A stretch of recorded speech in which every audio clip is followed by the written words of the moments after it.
fabulous shoes. My festive shoes. I can't imagine standing in them for 2 hours of a workshop. And you can talk as well. You know, I kind of like, every time that I wear them and I'm playing the bass trombone, somebody comments on them, you know, like, oh, it just seems so incongruous to trombone, and I'm like, that's exactly why I wear them. Right.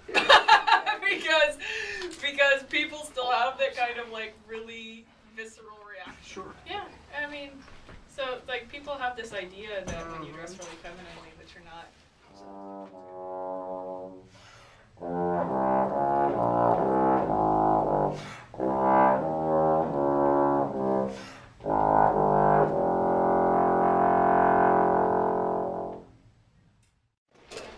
Alright, let's see, that's you. I love it that you have Black Hills. Black Hills. Woohoo! Go Black Hills. Is the best representative. Bass trombone. Why? Well, there's actually a pretty good origin story for why I picked the trombone in general, which is when I was a young child, my dad actually was, well, let me restart this thought. When I was a young child, you have to take piano lessons in our family for, I don't remember what age we start, pretty young, up until you get to where, you know, you're about 10 years old. They, in the school district where we grew up, they would allow you to be in the band. So you had your choice when you were 10 years old. You could continue to play piano or you could be in the band.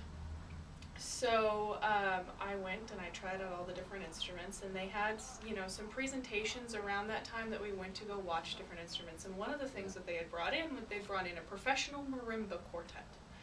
And I saw them up there and they're playing the marimbas. Everybody was using 4 sticks, and it just blew my 10-year-old mind. It was the most fabulous thing I had ever seen. And so I decided, I'm going to play the marimba. Definitely going to do it. And this particular school district in Minnesota, Laverne, Minnesota, actually, shout out. They have a really good percussion program, so everyone wanted to be a percussionist. And as a result, they kind of had to screen kids who would say, I want to play percussion. So you had to take a drum test, and I don't remember exactly what it entailed, but I think it entailed, can you reproduce this rhythm? Can you do something different with your foot and your hand at the same time? Okay, great. And so they would tell you whether or not you could be a percussionist. So I went and I took the drum test and I passed, and I was so excited I was going to be a marimba player. So I went home and I told my dad, I passed the drum test, I'm going to be a percussionist. And he goes, oh, no, that's way too loud, it's going to wake the new baby. You go to the band director tomorrow and you tell the band director that you have to play a different instrument. So I went and I asked I went to the band director the next day and I said, my dad says I can't play percussion. What's the next loudest instrument? And he handed me a trombone. And that's why I play the trombone. It's time to get the star of the show here.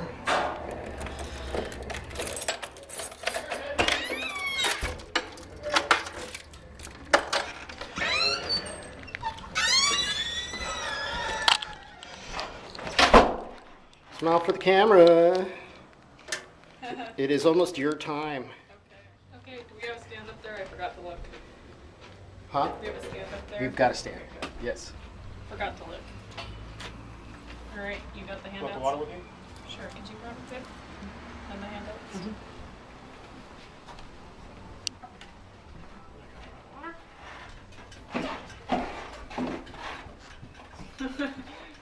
And, you know, I just really enjoyed it in high school, and originally didn't expect to be playing it professionally.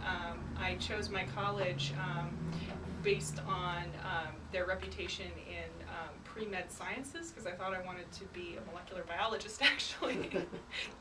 But they had a really fantastic trombone professor there who is one of the most influential people of my whole life, and he kind of helped bring me, you know, at first just taking lessons with him, because I was doing, I think at first a music minor, and then I switched to a composition major, and then he was just such a fabulous trombone professor. And I remember one day, my junior year, he just stopped in the middle of the lesson, he looked at me and he goes, you know, you could do this if you wanted to. Oh, come on. what we do nowadays. We take video of extraordinary people. Ordinary in so many ways, but extraordinary in others. We're going up to the summit here at the Capitol, Olympia, Washington, to watch the amazing Jen Hinkle. Why don't you stand out here for a second? Okay. Tell me your name again. Robert McPherson. Robert McPherson. Yeah, good Scots-Irish boy.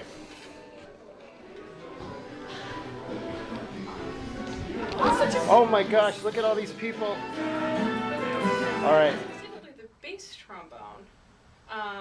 The way that I got around to being a bass trombonist was actually through jazz. I'd never played jazz before. The high schools that I went to were very small and didn't have good jazz programs. But in college, they had a shortage of people who could play bass trombone, and so I kind of learned my way around. I always had a pretty good low register, and so through playing jazz, I learned how to kind of be a bass trombonist. And so at first I was doing doubling, and I went to graduate school actually as a tenor trombonist, and then playing some bass trombone as well. And then I started to get asked, even though I was only playing bass trombone and jazz originally, they started asking me to do things in other ensembles, and I realized that I just really liked the voice. Every instrument definitely has its distinct voice in a section, what you're responsible for, what color you add, what sound you add. And for me, the bass trombone was just, it was like finding my voice. And after one semester of playing bass trombone in 5 ensembles for some reason, when I went there as a tenor trombonist, I suddenly realized, I just really enjoy playing the bass trombone, so I decided to specialize in bass and then have tenor be more of a double. Of our special guest here today, Rob McPherson, please introduce our guest artist. Hi, I'm Robert McPherson, and you've come here to hear Jen Hinkle. So I'm not going to flap my lips too much here. She is nomadically from the Midwest, moved out to Seattle about 3 or so years ago, and has been taking the Pacific Northwest by storm. She is the principal bass trombonist of the Tacoma Symphony, but also has worked with Fifth Avenue, just getting done with the run of The Music Man that just closed.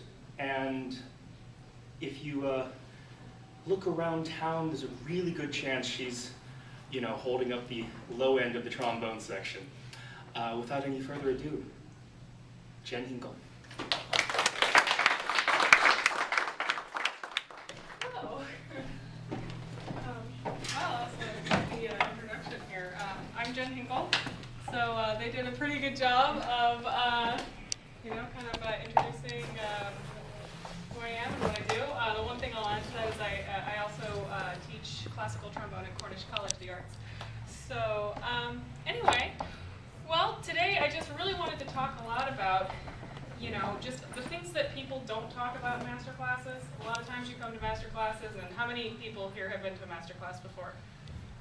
Yeah, so quite a few of you. And they usually have folks come up and, we play, and then we go, and you kind of hear, okay, point your ear to the back of the room, which is always the good magic fix.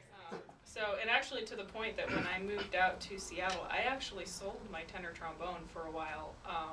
I sold it permanently to be able to afford the move. Only recently, at 3 weeks ago, got an orchestral tenor back. So that's kind of going all in. But Yeah. So I kind of want to talk a lot about what it's like to be a professional musician.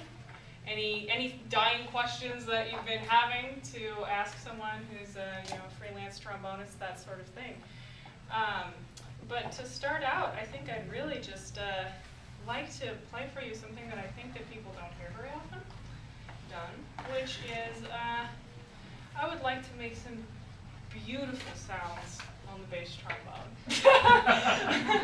A lot of times when we hear bass trombone, we kind of hear it's a weapon of brass destruction. You know, especially when it's being played very low. And these are great. These are some etudes that were written by Snedeker. What is Mr. Phil Snedeker? Could not remember his first name.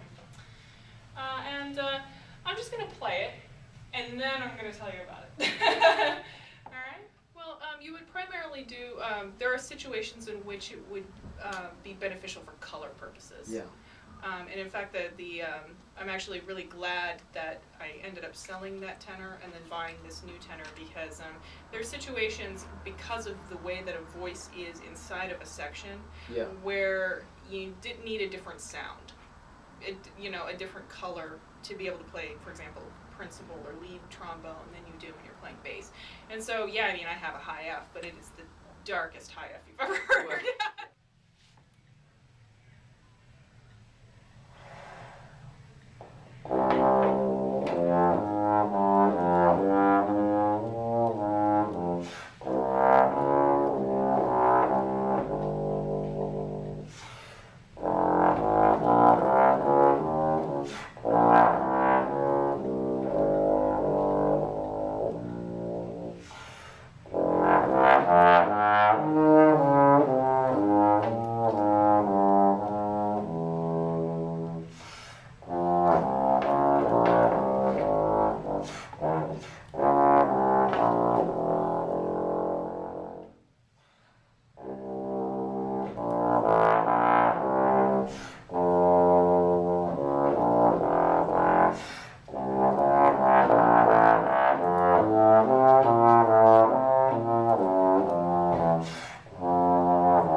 Actually from a book called Low Etudes for Tuba, and goes down to a pedal C.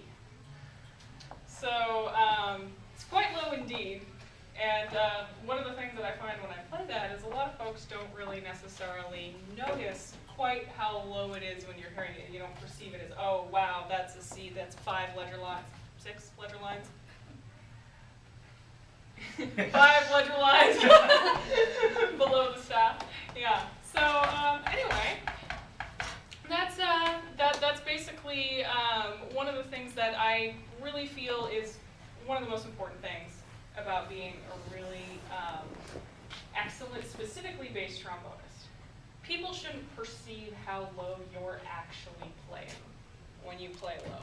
I mean, yeah, because you want to make sure that you're getting a really accurate pitch, that you're getting a really accurate, style, that you're not late, that you're not behind, that you're not fuzzing, that you're not getting any of these sorts of things, that it's right on the money, it's right in tune, it's right in time, and when it is, then people kind of go, well, that sounds low, but you don't necessarily know quite how low it actually is. Yeah, that came, what, 2 notes away from the lowest note possible on the bass drum. Well, what I just bought was actually I bought a Shire's tenor trombone. Now, I will say, if I was going to be an orchestral tenor trombonist, this is not the horn I would have chosen if I was playing tenor full time. The really nice thing about this horn is that it is very, very, very punchy bright. And for somebody who plays bass trombone all the time, I mean, I play a boat of a mouthpiece. And so it's very difficult for me to feel comfortable where the notes are on small equipment sometimes. And so it's much easier for me to be on large equipment. So the beautiful thing about having a really bright horn is I can still play on a large mouthpiece and then it sounds right. Yeah. So a tenor trombonist probably wouldn't like this horn very much because it has such a bright sound. But as a bass trombonist, it gives me that kind of sound where it's a little more, it punches through a little better. It sounds a little sharper, sharper, not in the musical sense, a little clarity-wise, than it would if I was playing on an orchestra, like on my old orchestral tenor, which I sound very, very dark on. Well, okay, so one of the things that I think it would be really great to talk about, so how many people are here because they're really interested in pursuing music as a profession? And how many people here are, like, I see a couple of people that I think are, professionals or play around as well. And so, yeah, so one of the things that I think is really important about being, let's just figure out how many tenor to bass trombonists do we have here? So okay, bass trombonists, hands up. Okay, tenor trombonists. Okay, so now how many of you tenor trombonists are considering bass trombone? Yeah, it's all right. It's all right. You can still be here. I just am trying to get a good feel for things. So, one of the most important things as you're going through and you're being a professional and playing with a lot of sections is realizing the difference in playing style depending on what part you're actually playing in orchestra, even in a big band, that sort of thing. Every voice has their own unique role that they have to play to get a good section balance.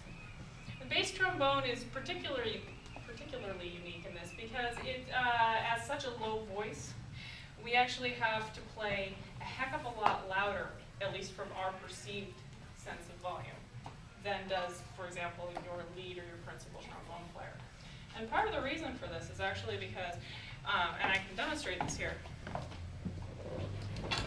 is that the higher we play, the louder it naturally registers as in decibels. So what I'm going to do is I'm going to play, from my perception, different volumes of several different octaves, okay? There's a nice pedal B flat. So we've got that. The B flat above that.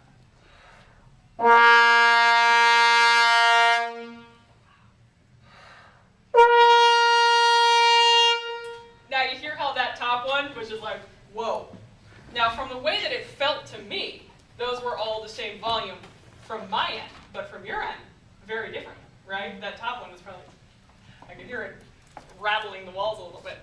So because of that, your bass trombonist, and actually the lower you're playing, so this is applicable for you second trombone players out there too, to be able to balance your principal trombonist or your lead trombonist, depending on what kind of, if you're playing jazz or if you're playing classical music, to be able to actually balance your section in that way, you have to be playing substantially louder than you think is at all reasonable. There's a reason bass trombonists kind of get a reputation for kind of being hammer of Thor. Like we're all, we kind of get this reputation for being like really aggressive, really loud all the time. And part of the reason for that is that just to balance what your principal trombonist is doing, what your lead trombonist is doing, you have to be louder. You have to be feeling like you're really at the edge of what you're doing. Because otherwise, your principal trombonist is going to be like, you're leaving me hanging, man. You're leaving me hanging. So are you playing the same mouthpiece on both horns? Well, I can, and actually, it does sound okay. But I downsized to a 1.5G. So yeah. To that line, there is a lot that I actually like to talk to you all about developing the ability to play at that volume on a consistent basis, because it's something that you have to do. It's a very physical thing. You know, and honestly, just playing the trombone in general is a very physical thing. So when I'm balancing a section, if we're playing, like, I don't know, you know, an orchestral excerpt or something like this, I might have to be playing like 125 decibels of a pedal note. You know, that seems really obscene. I'm going to do it over here. But,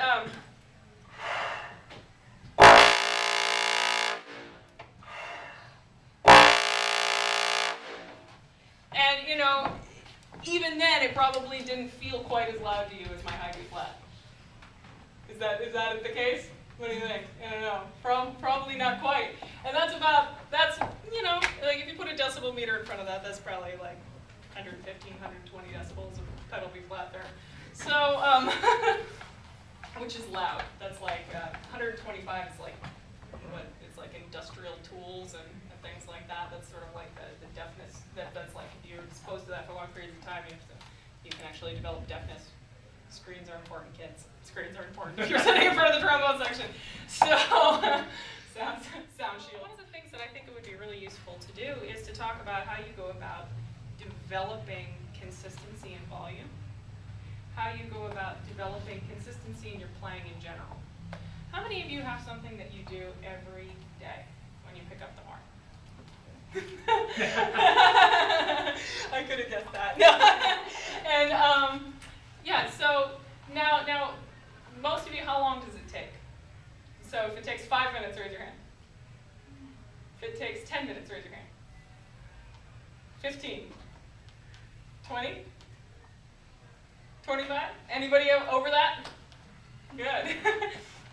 So what I'm going to do is I actually have a little handout that I prepared for you guys of what I do every day. Now for you tenor players, no actually, well, I don't know. For you tenor players, and if there aren't enough to go around, what we're going to do is I have an electronic copy of this that I can send to anyone who wants it. I think got enough here. So now one of the first things that you'll notice when you receive this is that I have written them out. There is no 8VB. There is no 8VA.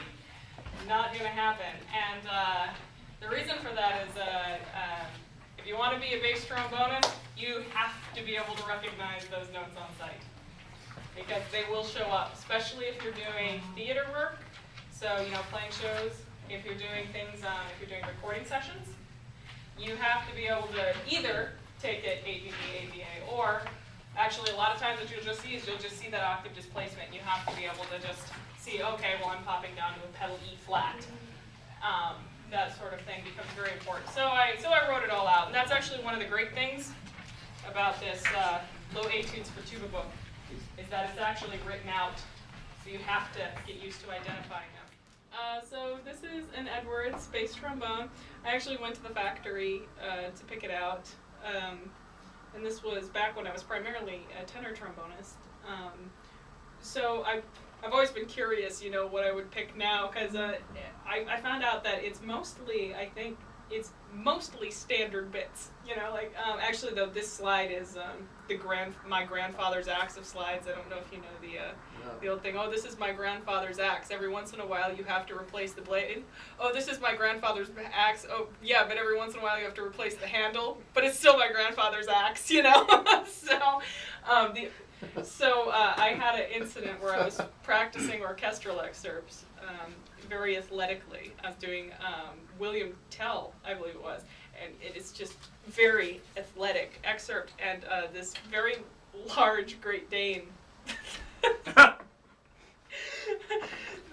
this very large Great Dane that was owned by the people who I shared the house with, came over and had to go to, I guess, needed to be let out.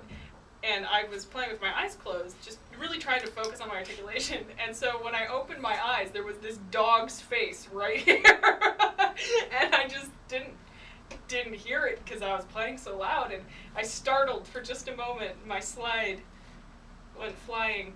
And so, an instrument repair and friend of mine, Paul Avery, actually built this slide for me. And yeah, the only thing that's the same about it is the hand grip and the crook. The inner slides, the outer slides are different. They're made from the same basic materials as my old one, but for some reason, it is really, really kind of special. I don't know if it's the way that he got it very tight, like a very tight fit between the inner and outer slides or what, but I just absolutely adore this slide. And I didn't know if maybe it was the fact that it was unlacquered that I liked so much, and so he asked me if he's like, oh, do you want it lacquered? And I said, no, don't change anything. I just love it. Just leave it, please. You know. So that's why my slide is unlacquered. But other than that, you know, I just kind of have some pretty standard things. You know, I've messed around a bit with the lead pipe. I don't even know what I have in there. For the most part, I'm not the biggest equipment person. I tend to play on pretty standard stuff because I kind of figure that I sound like me no matter what I play. Yeah. And really is like at a certain point, once you get a certain grade of instrument, I kind of feel many times like, you know, people go through, I think sometimes equipment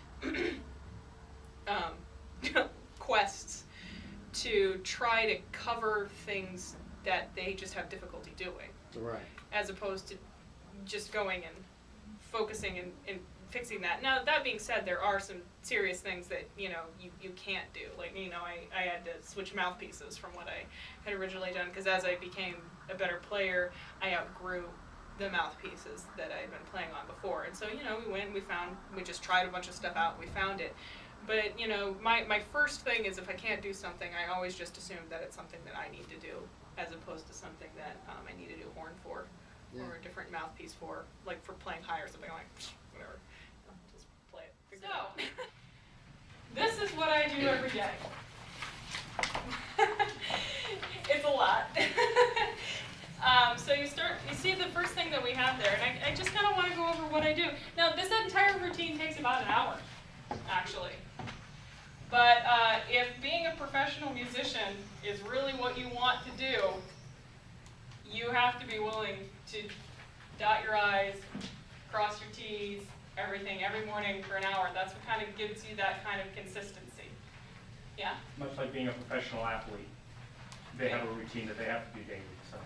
Oh, yeah, absolutely. Well, and honestly, the trombone is very physical in the same way. So, and actually, part of what is not on here, how many of you run or do other sorts of activities? Good.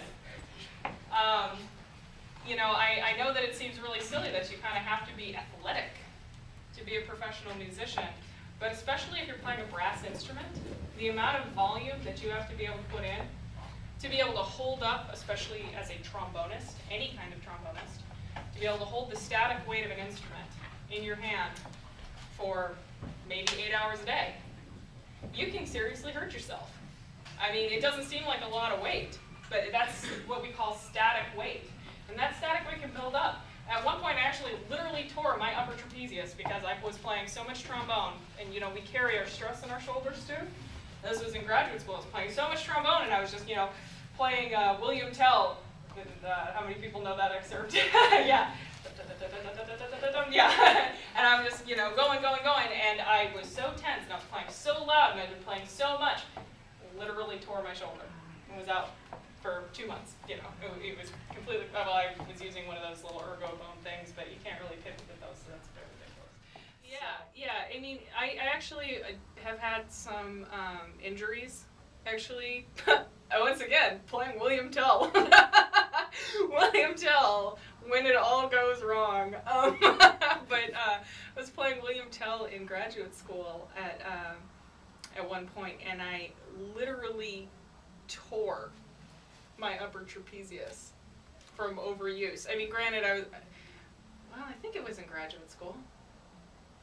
Yeah, it was graduate school. Okay, and so I think I was preparing a recital perhaps or something at the time, but I was doing a lot of playing, and I was doing a lot of like playing under a lot of stress, and so the tension built up, and so I guess it just tore. So I was in physical therapy for a while, a few months. I was off the horn. So now I actually I got a personal trainer, and I started doing. I mean, already I was doing running. Couch to 5K program is great for anyone who is not a runner and wants to be a runner. Started that because of lung capacity issues for phrasing, especially on the bass drum. You need to just really have a very high functional capacity to be able to do some of the phrases, and especially as a woman, sad science fact, women just don't have as much of a lung capacity. The trick is that I use mine more efficiently. So, but part of that is making sure that I'm in really good shape. So basically, me personally, I'm a 5K runner. I weight train at the gym. I go and I literally lift weights. I do, I sit there with my dumbbells and I'm doing, all sorts of stuff, because it's very, very important. Especially free weights are very useful for this sort of thing. But you want to make sure that you're strong. You don't want to have to rely on one muscle to hold that up for 8 hours.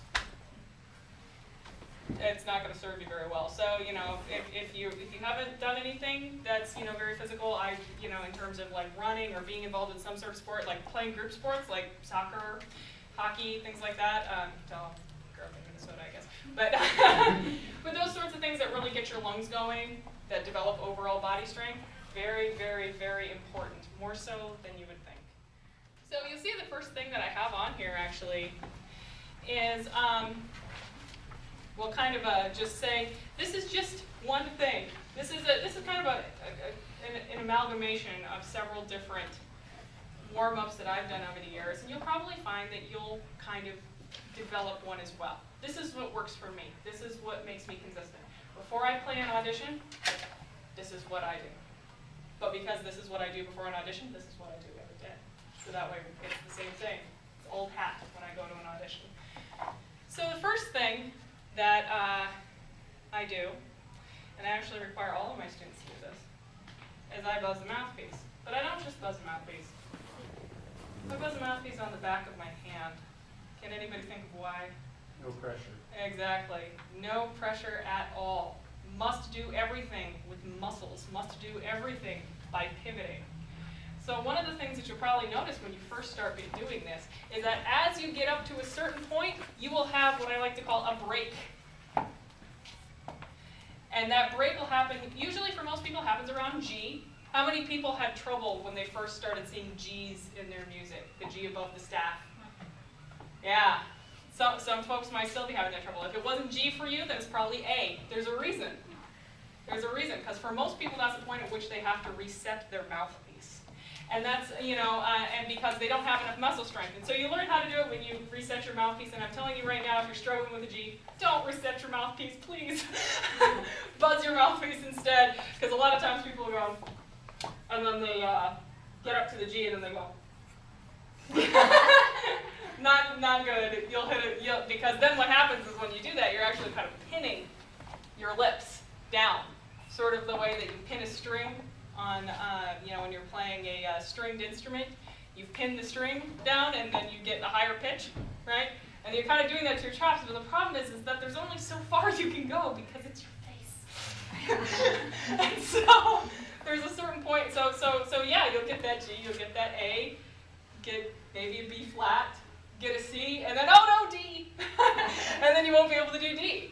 And then it'll take you a really long time to D, and then you won't be able to pop down in and out throughout that register. So I'll just kind of give you a demonstration. So I say here, a full range glissandi. What I usually do is I start in the middle and I push my way out.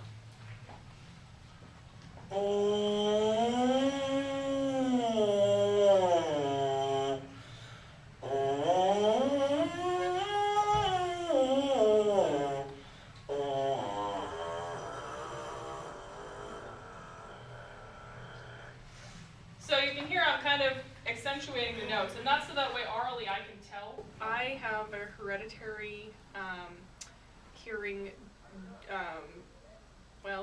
hearing disorder called otosclerosis, and it's something that basically what happens is I have actually a picture of the surgery. Actually, it might be a little gross now that I think about it, but Yeah. but Let's move on. yeah. Anyway, but basically what happens is your stapes bone gets a calcium deposit on it, so it stops vibrating. And so when I was a kid, I must have been probably 15 years old when we noticed, but I had it for many years since. It was just that was when I noticed, because it's kind of degenerative, so it slowly happens. And when you're a kid, you don't know the difference, Right. especially if it happens really slowly. You don't really see that you're perceiving the world differently than people around you. So anyway, I basically just kind of slowly was going deaf in my left ear, and my low hearing in my right ear wasn't particularly great either. Of course, I had no idea, and I found out one day because I was laying in bed, and I had a new CD that I'd gotten. It was a Sting album, and when I would roll over, I wouldn't be able to hear anymore, and I thought they would shut off. Yeah. And I was like, what? So I'd sit up, and I guess it's not a problem with that. I laid back down, and so I went to my dad, and I said, well, this weird thing happened, and he actually had otosclerosis as well, in both ears. And so he was, well, hopefully, you're awfully young for this, because it normally happens when people are in their 30s. So he said, well, you're awfully young for this, but, well, you better take you in just to make sure, and, maybe if it's like a blockage, they can clean it out or tell us what's going on. So he went, and then it turned out I did have otosclerosis. So the thing about it is there is actually a corrective surgery. They take out your stapes bone and they put a new one in. And it's so I have a piece of metal in my left ear, actually. Then what I like to do is I like to go in and I like to see, okay, now can I connect that up to the top?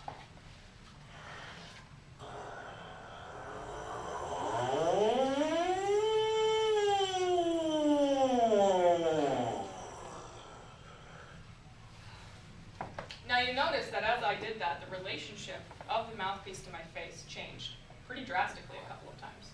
Right? Did anybody see that? Yeah? Okay, I'll do it one more time. I see a couple of like...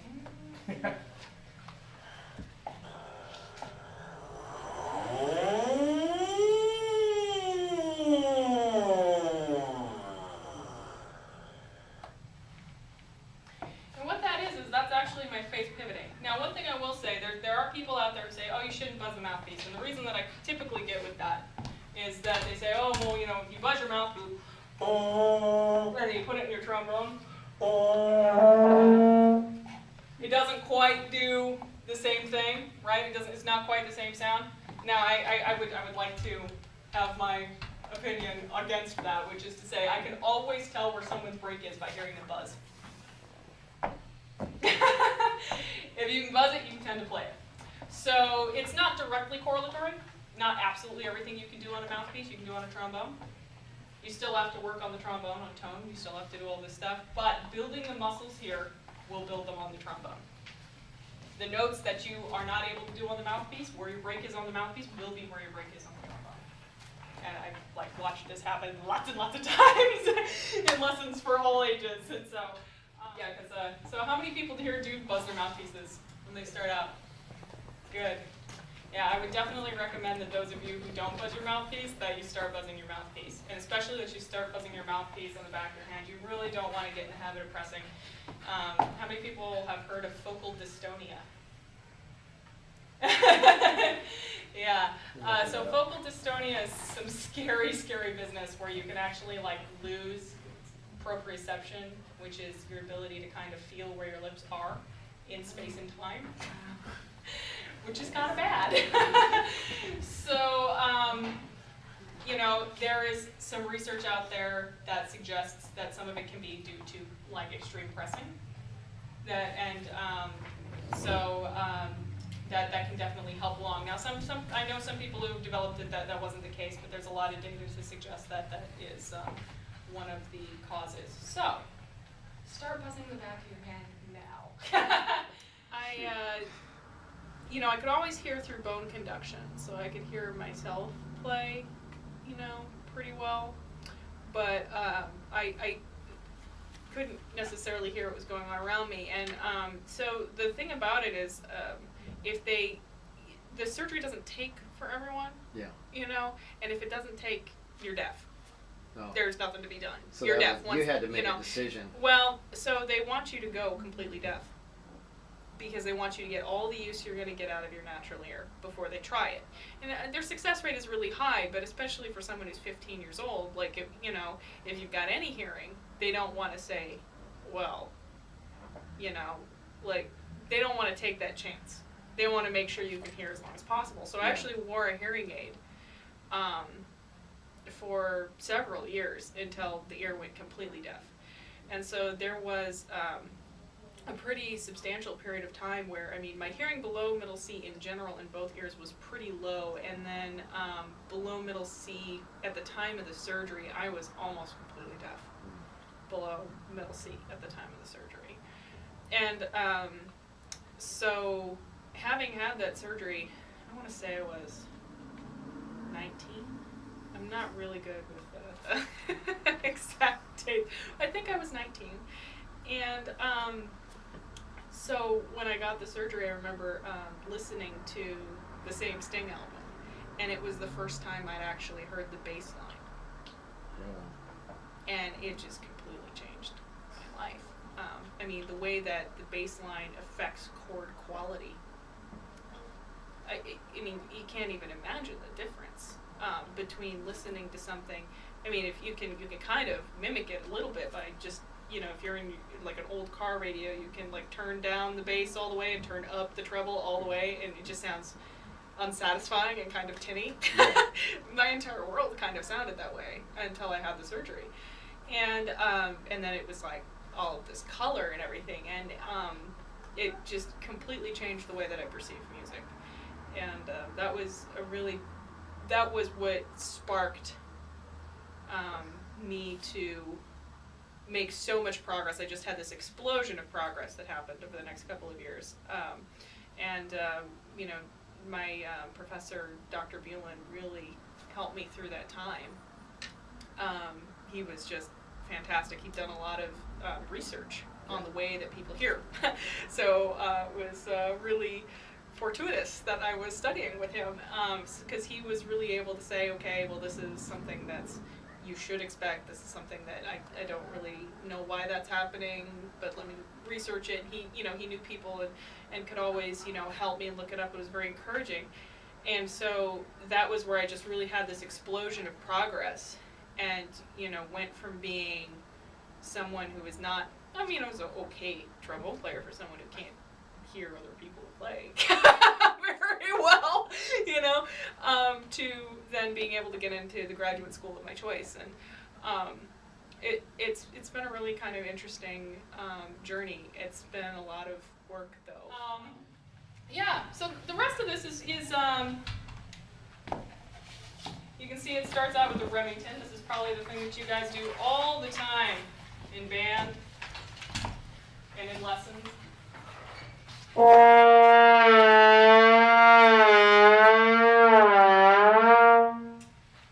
Right?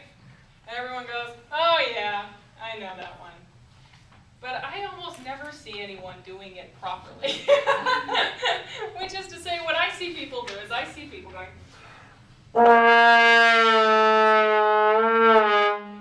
they're editing the pitch with their face instead of with your slide.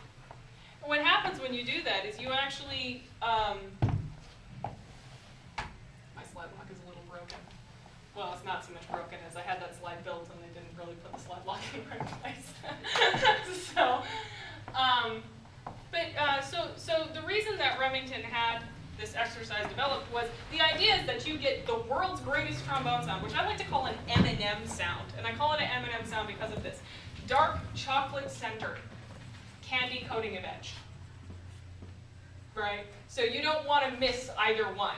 You need that tiny little sparkle. You want it to be a nice round little thing. I like to say it's sort of like it's contained, kind of like a laser. But when your band director says, don't play with laser tone, what he means is like laser pointer. So, and I am talking about death ray, you know? So it's like, we are not entertaining a cat. We are destroying Alderaan. So that, when you get that kind of sound in first position, without editing with your face, then the idea is that you maintain that and you follow. So it's developing buzz and slide coordination. So you're maintaining that exact great sound, and you're making that sound consistent. You're trying not to change your vowel. You're trying not to change your buzz. So that way, that whole way down, and then you stop your slide when the pitch sounds right, not where second position is. Because second position, it's not really a thing. So we learn second position when we, second, third, fourth, fifth, sixth, seventh positions when we're kids. But the truth of the matter is every single note has a different place where it belongs on the trombone. And that changes depending on what key you're in. It changes depending on if you're playing an equal temperament or just intonation. It changes depending on whether you're playing a melody or whether you're playing a harmony line and what part of that chord you What's it like to be a bass trombonist in Seattle? What's it like? Well, it's always changing. I'm sort of, I'm still, by freelance musician terms, pretty new to the area. 3 years, and so it's been really interesting. I definitely started at the bottom and sort of just crawled my way up. The biggest thing I would say, just in terms of being a musician in general anywhere, is that it's just a lot of work, because you're always having to prepare for the next thing, but trying to make sure that you're not only prepared, but that you're so prepared that people will notice how good you sound, Yeah. right? Especially when I first moved to town, I kind of viewed every gig that I got as an audition for the next gig. Yeah. And there's something to be said about maybe taking a more relaxed approach, but there's also something to be said for just always realizing that you really never know who's going to be in the audience. There have been many times where I have played, like a free gig with a bunch of, hobby players, and then someone happened to be there and got me a real gig, for actual money later on. And, it's pretty funny because my entire career can really be traced back to one particular encounter that I had with a woman who wasn't a musician at all, who saw a trombonist in a hobby big band at a different church, and gave, and got his business card. And every single gig that I have can be traced back to that one point of contact. And so everything has grown from there. I don't do a huge amount to necessarily promote myself, other than just show up and play well. It's important to me for a lot of reasons.